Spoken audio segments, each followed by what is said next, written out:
What if I were to tell you that all movie scripts, regardless of the genre that they're in, all movie scripts follow the same basic formula?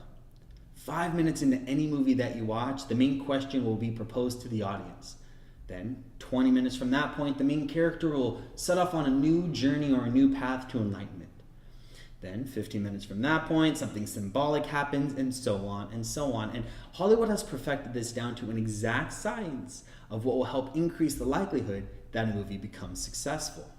So regardless of if you're watching Batman or the Titanic, or maybe it's The Notebook even, all different genres, they're all following the same basic script.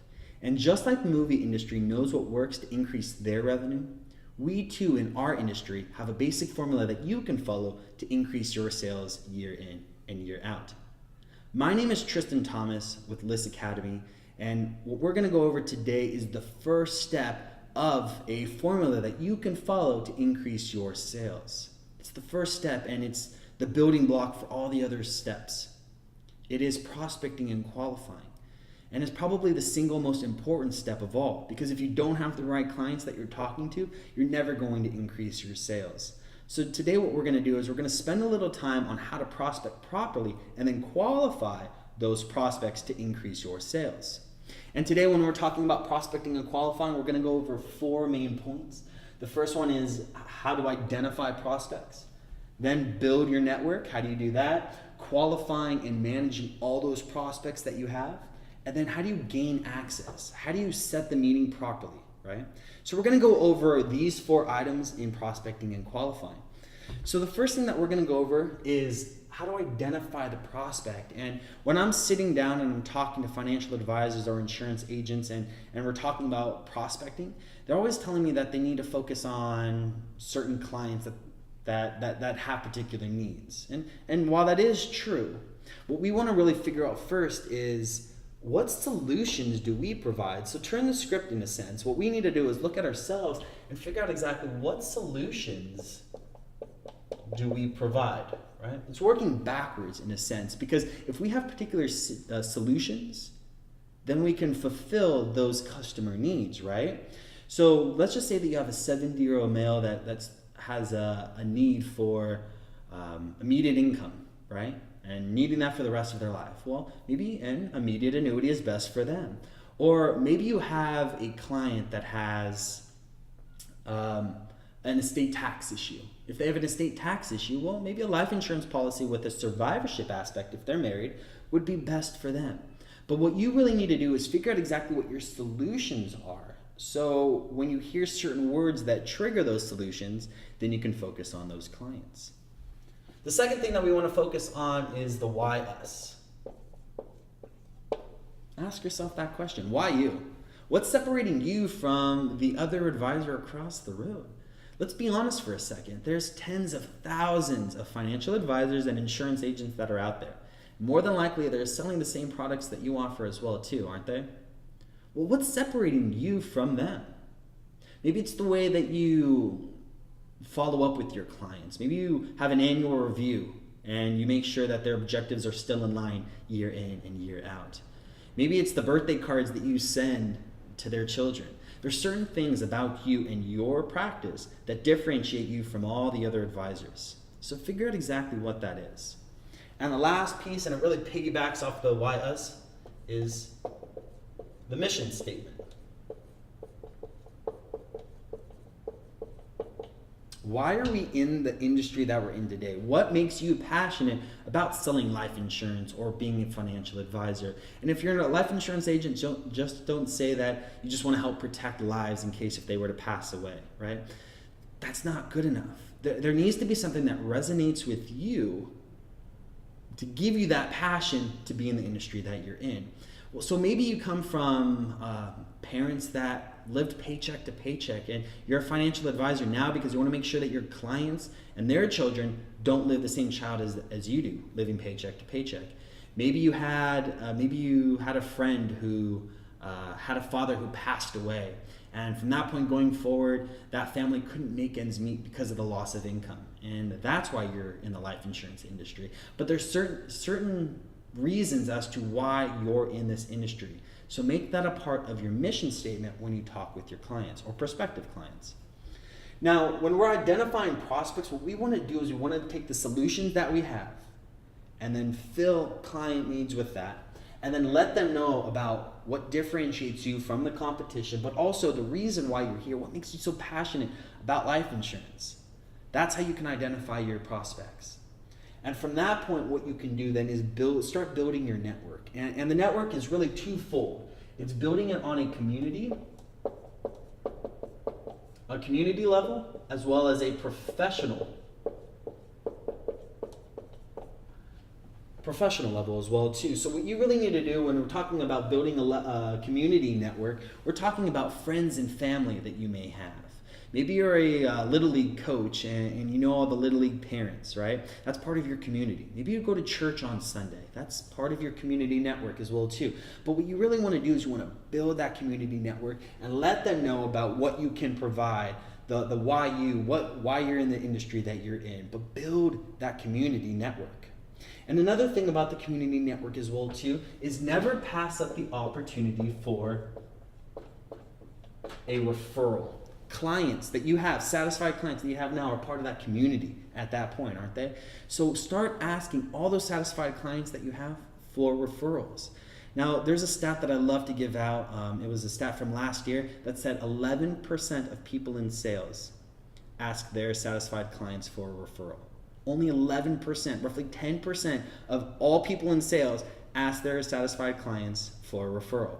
But did you know 91% of satisfied clients are willing and able to offer a referral based on good service? So think about that. If only 10% of us are asking for referrals, but 9 out of 10 of our satisfied clients are willing and able to give us, we're leaving 100% of all the opportunities on the table, aren't we? We're losing money in that sense. And yes, it can be an awkward conversation when you're talking to a client, but what you always want to do is you want to let them know that your business survives based upon building that network, and client, referral base is a huge portion of that. So when you talk to your client, and they're a satisfied client, you're signing off on the application or you're handing over a contract, ask them if they're satisfied with your service. And if they are, then let them know that you want to be able to help others very similar to them in situations that they may have as well too. So if they have someone that they would know, you'd love to meet with them as well too. Whatever you feel comfortable in the way that you approach that conversation, do it. But make sure that you're asking for a referral. And then the professional network as well too, right? That's like-minded individuals such as yourself. Maybe you go to a networking event with financial advisors and you talk about sales ideas. List Academy, us, we are a part of that professional network too, helping you become a better agent.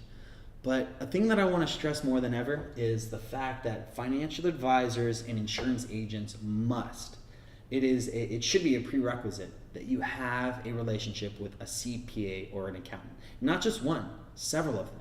And the reason why I say that is because a CPA or an accountant is usually the most trusted advisor that a prospective client has, right? An accountant knows all the deepest and darkest secrets of all of their clients when it comes to their finances.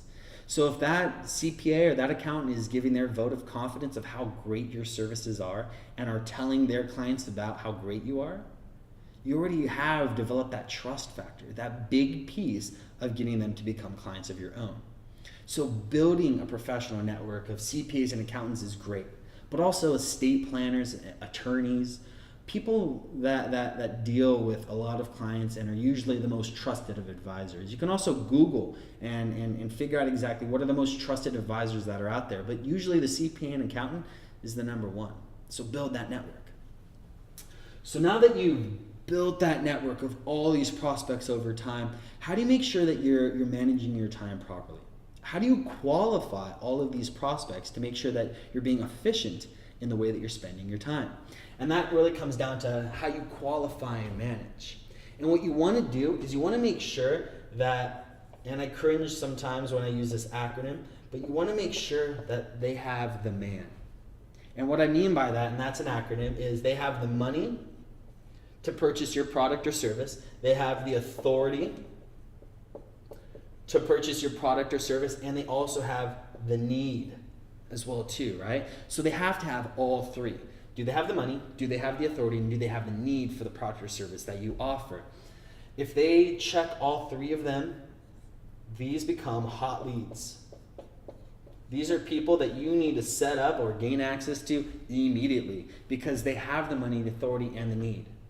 And a lot of times, agents and advisors just sit on their hands and they just wait for the traffic to come in. But unfortunately, that doesn't happen. So you need to strike while the iron is hot, because if you don't, the 10,000 other financial advisors or insurance agents are going to jump on that opportunity. But that's a hot lead right there. But let's just say that they have money, they have authority, but you know what? Right now, they don't have a need. Right? Maybe they're trying to have a child, so they don't need a 529 plan right now. Maybe they do. Maybe you can talk to them about that. But maybe they have the money, maybe they have the authority to purchase the product or service they have, but they don't have the need. Well, these people, since they have 2 of 3, they become a warm lead. You see how we're prioritizing our time? What we're trying to do is we're trying to make sure that we're spending time with quality prospects versus non-quality. And it goes from people that are the hot leads, the warm leads, which they have 2 of the 3, and then you have what I like to say, just cold leads.